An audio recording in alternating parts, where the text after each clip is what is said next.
Hi, assalamualaikum everyone. This is Emin Masood. Welcome to my channel, That Blind Girl.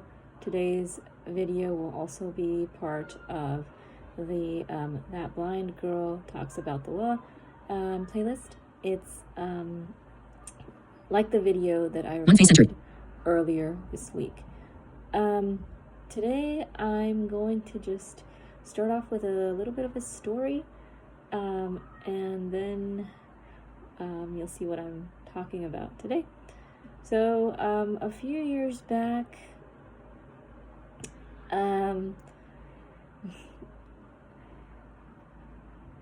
someone I know talked with a person to lay concrete in the backyard. They orally agreed. They didn't write anything down, but the guy who promised to lay the concrete said that he would also, apparently there are some lines that appear once the concrete is laid and you have to do some more work to remove the lines. So he said that he would do all the work, and then the total price would be about $3,000. He laid the concrete, didn't remove the lines, still took the $3,000. This person who paid him the $3,000 said, "Hey, you gotta remove the lines and stuff." And the concrete laying person said, "I don't. You have nothing to prove.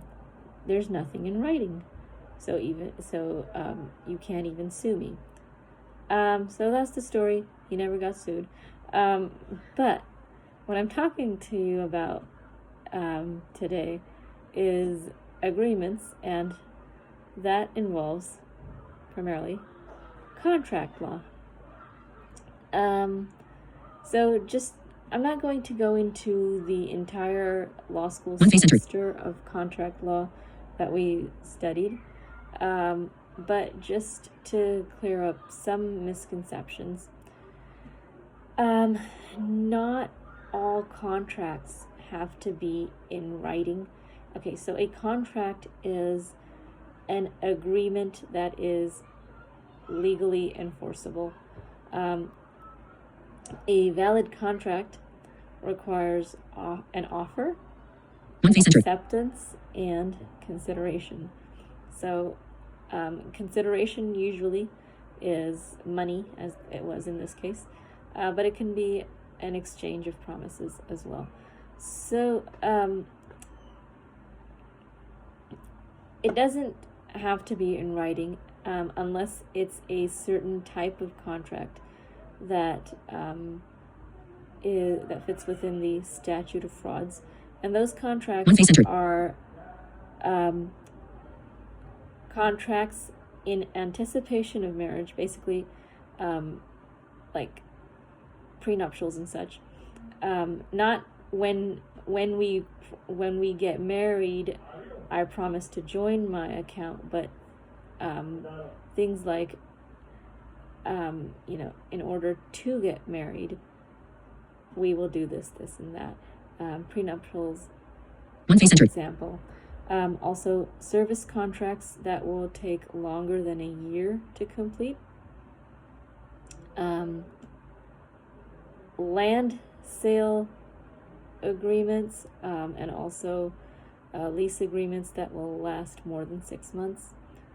Agreements where the executor of an estate agrees to personally pay the debts of someone who has died. Goods worth more than $500, and suretyship, basically, if someone promises to pay another person's loan, that has to be in writing. So only these types of contracts have to be in writing. Service contracts for less than a year don't have to be in writing. Also, let me just say that it is very good practice to have it in writing, not just because that makes money for a contract drafter or contract attorney, but also because it clarifies a lot of disputes or misperceptions that can appear, that can pop up later during the performance of the contract. And so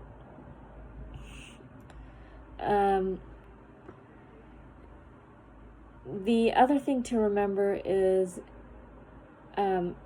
a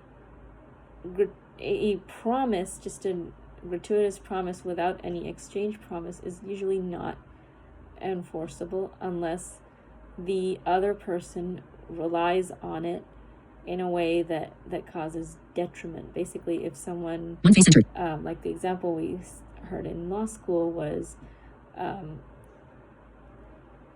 like a relative offering to pay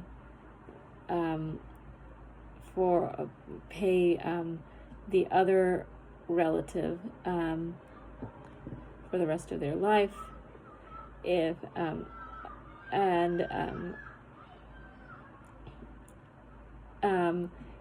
the relative quit their job, then and did other things that would show that the relative relied on the promise, then the promise would be enforceable. We call that promissory estoppel.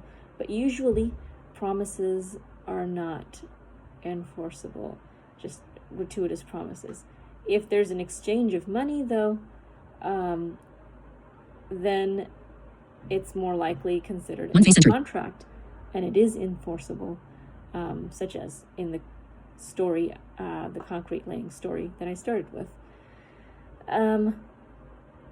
So yeah, few things to remember is just because it's not in writing doesn't mean it's not a contract. The second thing, even though this is true, you should try to have a written contract, even for services, that will take less than a year, just so you don't run into trouble like this.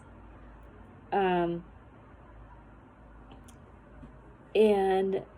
one other quick tip, just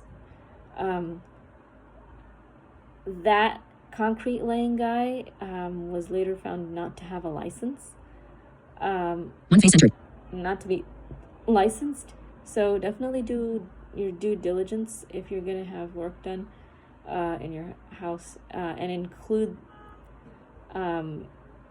something, and make sure that the contract includes something like the person will have a license, so that you don't run into other troubles, like the person doing shoddy work and such. So I hope this video was helpful to understand some very basic contract law. Like I said, if I went into the whole details, it would be a very, very boring video, and I'm sure this video is already pretty boring, but though hopefully not, but it would be even more so.